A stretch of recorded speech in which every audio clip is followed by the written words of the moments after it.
안녕하십니까. 신인균의 국방TV 시큐리티 뉴스입니다. 오늘도 역시 아주 중요한 이 국제정치 그리고 대한민국 안보 관련한 중요 뉴스 간추려서 브리핑 해설해 드리겠는데요. 중국이 지금 굉장한 내분에 시달리고 있는 것 같습니다. 완전히 치열한 권력 투쟁이 진행되고 있는데 아주 정말 최강의 인사가 숙청을 당했는데 이 의미가 어떤 건지 한번 보겠고요. 그리고 미군이 지금 오키나와에서 굉장히 특별한 그런 훈련들을 하고 있는데 그 타겟이 어딘지 한번 알아보겠습니다. 첫 번째입니다. 친북 음모론자의 요구에 따라 천안함 폭침 사건에 대한 재조사 추진에 관여했던 대통령 직속 군 사망사고 진상규명위원장의 후임으로 문재인 캠프 출신 인사가 지명되었습니다. 전임자보다 더한 인물이 이번에는 어떤 기상천외한 행보를 보일지 우려됩니다. 문재인이 장관급 자리인 대통령 직속 군 사망사고 진상규명위원장 소위 군망위원장에 캠프 출신이자 호남 인사인 송기춘 전북대 법학전문대학원 교수를 내정했다고 청와대가 10일 밝혔습니다. 청와대는 송 교수가 헌법학 교수로서 민주주의 법학연구회 회장을 역임하는 등 기본권과 인권 분야에서 전문성을 인정받고 있으며 군 인권 개선에 관한 확고한 소신 및 전문성을 바탕으로 군 사망사고를 객관적으로 조사하고 진상을 규명함으로써 사자의 명예회복 등 위원회의 주요 임무를 성공적으로 완수해 군에 대한 국민의 신뢰 회복에 크게 기여할 것으로 기대한다 라고 밝혔습니다.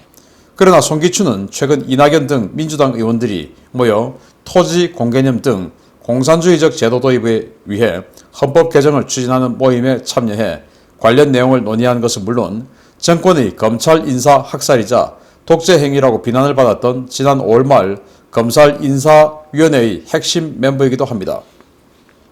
무엇보다 그는 국가 전복을 기도했던 통합진보당 지하조직 아로 사건 당시 헌법재판소에서 열린 통진당 해산 심판 과정에서 통진당 측의 참고인으로 통합진보당 해산의 부당함을 주장했던 인사인데요. 당시 그는 당헌상 목적 등이 민주적 기본 질서에 어긋난 것처럼 보인다 하더라도 구체적인 위험에 이를 정도는 아니다 라며 통진당 해산에 강력 반대했던 인물입니다. 이 같은 인사가 군의 칼자루를 휘둘 수 있는 장관급 자리에 내정된 것에 대해 여론은 술렁이고 있는데요. 향후 군망위가 군에 대한 조사권을 무기로 군을 어떻게 휘두를지 우려가 더욱 커지고 있습니다. 요즘 군에서 우려가 큽니다. 군 사망사고 진상규명위원회 지난번에 이인남이라는 사람이 했는데 이 이인남이가 신모 씨가 이제 주장한 천안함 조사 다시 해야지 여기 맞아 다시 해야지 라고 했던 그런 자입니다. 똑같은 자인데 민변 부회장 출신이에요. 그런데 이 송기춘이라는 자는 이인남보다 훨씬 더한 사람이다. 이인남은 잽도 안 된다 라는 게 평이고 이게 이제 어떤 의미가 있냐면은 사실은 군 사망사고 진상규명위원회 진상규명 잘해야 되죠. 그런데 문제는 이러한 권력을 뒤에 두고 이제 조사를 할 수 있는 권한이 있으니까 이런 걸 가지고 우리 군 체계를 아주 약화시키는 이런 데 이용하는 그런 전사로서 우리 군사력을 약화시키는 그런 우회적인 침투로서 활용할 수 있는 게 아닌가라고 생각이 될 정도인데요. 왜냐하면 이 사람의 이력이 그렇습니다. 통진당, 이석기의 통진당이죠. 그 통합진보당의 공판을 할 때 제가 정부 측 참고인 1번이었습니다. 제가 이제 당시 수원지법에서 공판을 할 때 첫 참고인이었는데 증인으로서 참 나가가지고 2시간 반 동안 10여 명의 민변 변호사들하고 제가 싸웠었습니다. 정말 머리가 하얘질 정도로 싸웠는데 이거 일반인들이 과연 저 10여 명의 민변 변호사들이 거의 돌아가면서 저를 갖다가 이제 공격을 하는데 그걸 일반인이 이렇게 대화 또는 토론, 배틀 이런데 익숙해 있지 않은 일반인이 견딜 수 있을까? 통합진보당이 큰일 났구나. 해서는 안 되겠다. 라는 생각을 할 정도로 정말 위기감을 느꼈었는데 이 자는 당시 통진당 측 참고인으로 통진당에서 이 사람 좀 불러서 우리를 좀 변호해달라 해가지고 헌법재판소에서 통진당을 변호했던 사람이에요. 통진당, 아로 이 조직의 정관 분명히 국가전복 해야 된다라고 하는 있는데 그게 민주적 기본 질서에 어긋난 것처럼 보인다 하더라도 그래도 국가가 전복될 만큼 위험한 건 아니니까 얘들 해산하는 건 너무 부당하다라고 했던 자입니다. 이런 자를 군 사망사건 진상규명위원회 장관급에 앉혀놓으면 또 더군다나 캠프 출신이기 때문에 지금 또 앞으로 대선 주자급이 되는 이낙연하고 같이 모임하면서 이 토지 공개념, 즉 사유재산을 없애는 이런 사유재산 개념을 그냥 제한하는 이런 공산주의적 개헌하는 모임에 또 들어가 있고 이렇기 때문에 지금 현재 국방장관 완전히 그냥 뭐 정치권의 레이더만 앞세우고 있는 그런 자 아닙니까? 이런 사람들이 납작 엎드릴 거 아니겠습니까? 실제적인 인사권이나 국방부 전체, 군 전체가 돌아가는데 휘두를 수 있는 권력은 국방장관이 높지만 그 국방장관을 우회적으로 핸들링 컨트롤할 수 있는 그런 사람의 역시 장관급에 그렇지만 완전히 직속 라인을 대통령의 직속 라인을 앉혔기 때문에 그런데 그 직속 라인이 정상적인 사람 같으면은 괜찮은데 통진당을 적극 변호했을 정도로 굉장히 비정상적인 그리고 그건 과거 또 미래에는 이낙연과 더불어서 사유재산 인간의 기본권인 사유재산권을 침해하는 그 개헌을 준비했던 이런 자 그리고 검찰 인사의 학살이라고 할 수 있는 피의자인 이성윤을 중앙지검장에 앉혔던 그 인사위원인 사람을 여기다 앉혔으니 우회적으로 우리 군의 힘을 얼마나 뺄까 좀 걱정이 되고 우리가 잘 지켜봐야 되겠습니다. 두 번째입니다. 미국이 육해공 해병대와 우주군 특수부대까지 동원한 대규모 정글전 훈련을 실시 중인 것으로 확인되었습니다. 훈련의 규모가 워낙 크고 참가 전력들의 임무가 매우 이례적이어서 이번 훈련이 과연 누구를 겨냥한 것인지 관심이 쏠리고 있습니다. 일본 오키나와에 주둔 중인 미 해병대 제3해병사단을 중심으로 합동군 전력이 오키나와 전역에서 전국급 규모로 추정되는 대규모 정글전 훈련을 실시 중이라고 미 국방부와 주일 미군이 SNS를 통해 7일과 9일 관련 내용을 공개했습니다. 미 해병대는 보도자료를 통해 이번 훈련에 제3해병사단은 물론 미 육군 제1특전단 일명 그린벨의 미 공군 제33 구조비행대, 미 해군 제85 헬기 해상 전투비행대, 미 우주군 작전 모니터링 및 평가 지원대, 제1해병항공단, 그리고 제3해병원정군의 제반 지원 요소 등이 훈련에 참가했다고 밝혀 이번 훈련이 해병 단독 훈련이 아닌 합동군이 참여하는 전구작전급 대규모 훈련임을 시사했습니다. 여기서 주목할 만한 것은 훈련의 성격입니다. 이번에 훈련을 주도한 미 해병대 제3해병사단은 예하 연대와 배속 전력 그리고 사단 직할 지원 전력의 제반 요소들이 모두 훈련에 참가해서 이번 훈련이 사단급 작전임을 시사했는데요.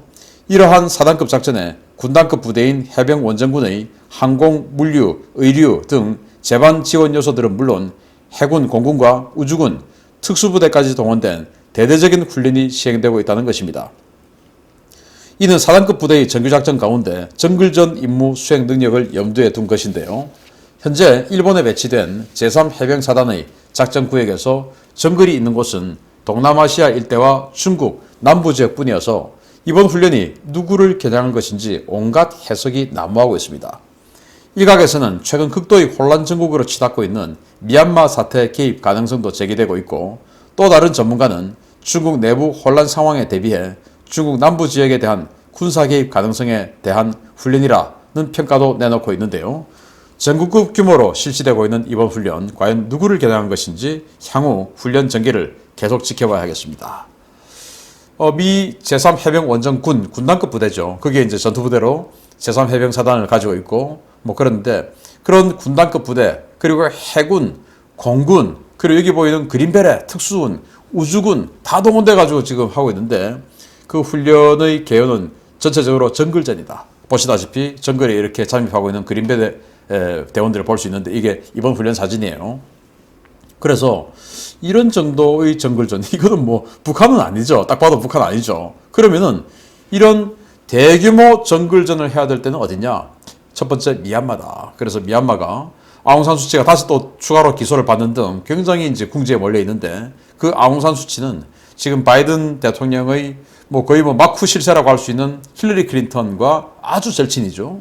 그래서 이 바이든 정부가 아웅산 수치를 저렇게 내버려 두진 않을 것이다. 그러면 미얀마에 군사 개입할 가능성이 있다.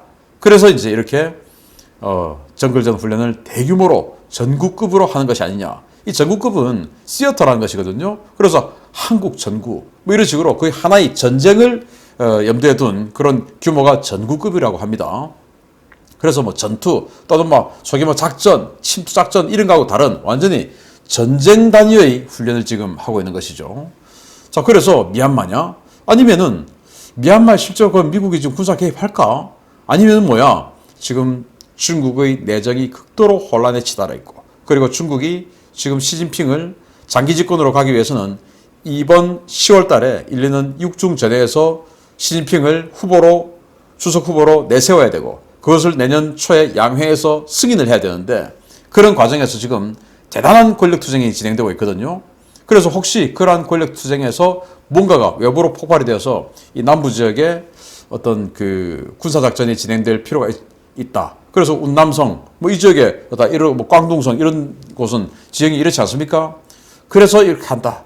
아니면은 대만 문제냐. 이렇게 되는데, 아무튼 중국이냐, 미얀마냐. 그러나 또 미얀마는 중국이 또 지원하고 있죠. 그래서 어떤 상황이 되든지 간에 중국하고 부딪힐 수도 있는 이런 군사훈련을 대규모로 진행하고 있다라는 것이고, 물론 이게 북한하고 관계는 없지만, 관계는 없어 보이지만, 아무튼, 미군이 이렇게 대규모 특이한 훈련을 하고 있다라는 소식을 알려드리면서, 이게 혹시 중국 정세와 관계 있을 수 있다라는 말씀을 드렸는데, 중국 정세가 지금 상당히 희한하게 돌아갑니다.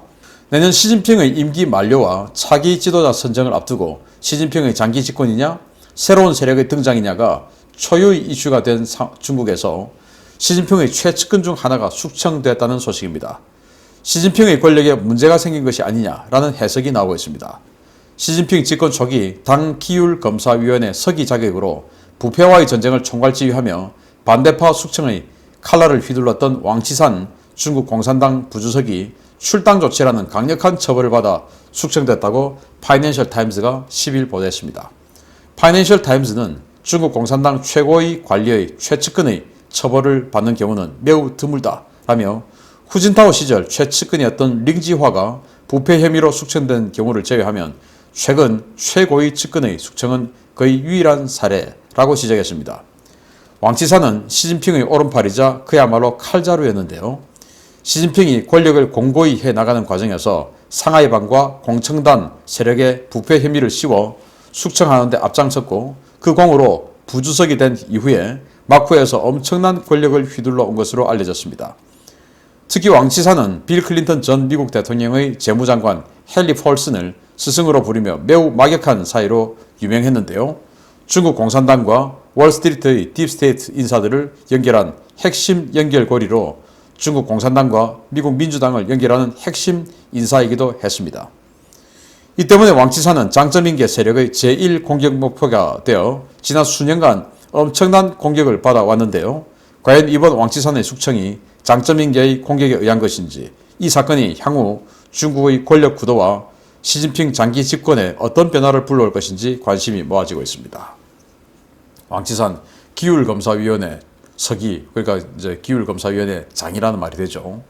당연히 이제 검열하고 감찰하는 그 기구니까 부패와의 전쟁을 하는 칼잡이였죠. 그렇게 해서 태자당 출신의 시진핑, 그 시진핑이 이제 주석이 되었고, 그렇지만은 그 인민해방군에 대한 통제권은 앞 주석이었던 후진타오가 그대로 가지고 있었습니다. 후진타오도 장점인이 전반기에는 그 군사력에 대한 통제력을 가지고 있었고, 그것을 후진타오 후반기에 들어가서 군사력을 회수할 수 있었고, 당연히 후진타오계가 이 군사력에 대한 통제권을 시진핑 집권 중반기까지는 후진타오계가 가지고 있지 않을까 했는데, 왕岐산이 들어서 완전히 그냥 칼날로 다 휘둘러가지고 후진타오의 그 군사력에 대한 통제권을 그냥 조기에 뺏어버렸어요. 엄청난 활약을 했죠. 그랬던 이 왕岐산이 그동안 사실은 이제 이 장점인계에게 굉장히 시달렸어요. 아무 털어도 먼지가 안 나면 시달릴 게 없는데 워낙 먼지가 많았습니다. 특히 판빙빙, 유명한 배우죠. 판빙빙을 비롯한 연예인들과 숱한 연문설, 나이도 많은데 희한해요. 판빙빙은 그로 인해서 임신까지 했다라는 설이 있고, 판빙빙이 한 6개월 정도 안 나온 적이 있습니다. 그때 이제 권력투쟁 속에서 이 장점인계가 판빙빙을 수사를 했고, 그렇게 해서 이제 이 뒤에 배후 다 캐고 한 과정에서 이제 판빙빙이 한 6개월 동안 못 나오고, 그걸 이제 왕岐산이 다시 역전해가지고 재기시켜주고, 판빙빙을 다시 재기시켜주고, 이랬다라는 겁니다. 그냥 설입니다. 설을 넘어서는 거대한 어떤 그 팩트 중에 하나예요.